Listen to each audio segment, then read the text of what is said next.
Hello, I'm Brian Fox. Welcome to my channel. I hate rock music, and this video is about the band Silverhead. So I'm back to talking about early '70s bands that I think are really cool. Silverhead is kind of a mixed bag, but overall, really excellent band, particularly their second album. So the band was Michael DeBar's on vocals, Robbie Blunt. Well, actually, Steve Forrest was their first guitar player, and he was replaced on the second album by Robbie Blunt, which was a definite upgrade. Rod Rook Davies on second guitar, Nigel Harrison on bass, and Peter Thompson on drums. And Nigel Harrison, of course, went on to get famous with Blondie, and Robbie Blunt ended up playing with Robert Plant. And so they got signed to Purple Records in the UK and MCA in the United States, although their first album originally came out in the United States with a different cover on Signpost Records. And then they got bought out by MCA, who put out the first album in 1972, and then 16 and Savaged in 1973. And the first album is not too bad. It's got some pretty great tracks like Rolling with My Baby and A Supreme. They're kind of cashing in on the glam rock thing. But apparently they impressed both Deep Purple and Led Zeppelin. The post Silverhead band by Michael DeBar's Detective was signed to Swan Song Records, and it was not too bad. A lot of pretty Zeppelin-ish riffs. They are obviously pandering to the band Led Zeppelin. But let's get back to Silverhead. So their first album, as I pointed out, it's not produced that well. Has some great tunes. And then in 1973, they released 16 Savage, which is the mother lode. Totally great, classic British UK rock band. Has some glam overtones. Some of it kind of reminds me of Mott the Hoople at their heaviest. Some people purport to hear some New York Dolls influence. But Michael DeBar's obviously is very flamboyant and has an interesting vocal style. It's pretty mannered, and sometimes it's a little annoying, and that can be backed up by the fact that later on a Live in Berlin album came out from 1973 show in Berlin called Backlash, and the audience is obviously very hostile and booing them. So they didn't really go over with a lot of audiences, but apparently they were really huge in Japan. And in fact, in 1975, a Live at the Rainbow in the UK live album was released only in Japan.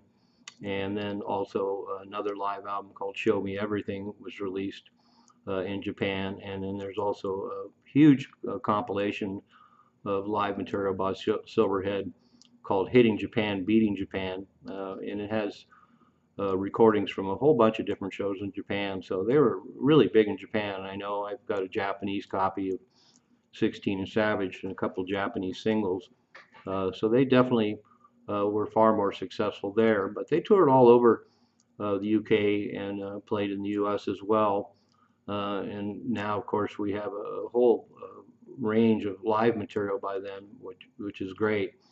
But for me, the money is the second album from '73, 16 and Savage, with tunes like Rock Out Claudette, Hello New York, Heavy Hammer. It's recorded really well, and the riffs are just massive. And Michael DeBar's kind of mannered vocals really work on this record. He definitely has a very distinct voice, and it's definitely at its zenith on that record, and it's got a lot of great material on it, so that helps too, and a very provocative album cover, which probably didn't help it get a lot of airplay. I ended up buying 16 and Savage new. I got the first album in cutouts and was impressed enough that by '73, when 16 and Savage came out, I actually bought it new, and I love the record then, and I love it now, and it's definitely the one to get. But I can recommend the first album as well. It's not as strong, but still really classic UK '70s rock from that period, early '70s, which I love. So it's worth getting. And apparently '74 they released, or didn't release, they recorded a third album called Brutiful. And I'm kind of surprised it's never been released still. There's a couple of tracks out there There's a live song called "Would You Like to Finance My Rock and Roll Band?" and then a song called James Dean, which they were playing live in '74, and it's included in an expanded edition of 16 and Savage now. And I'm not sure if it's a outtake from the 16 and Savage sessions or it's a song from the unreleased third album. It sounds like a progression to me. Everything that I've read talks about the fact that Brutiful is an excellent album. And like I say, I'm really shocked that it's never come out because there's a certain cult following for Silverhead now. They're finally getting some appreciation, which is great. And I think most of it's based on that second album, which is so excellent. Great dual guitar work, just massive riffs. Michael DeBar's unique vocals really work on that record, and the material is really strong. So I recommend that second album with no reservations. But Silverhead, I thought were a pretty cool band. Michael DeBar's, of course, went on to Detective.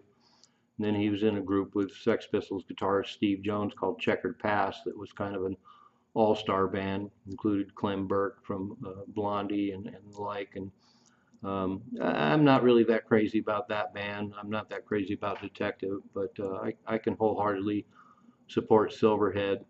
And I think if you like British, classic British rock from that era, you like Mott the Hoople, you like just some massive riffs and some great guitar playing and great full throttle singing, then Silverhead's probably going to do it for you. And if you haven't heard him, I think you're really in for a treat.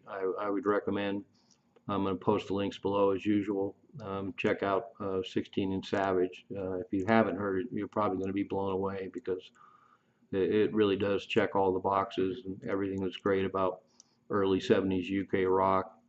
But there you have it, Silverhead. I'm Brian Fox. Thanks for watching I Hate Rock Music.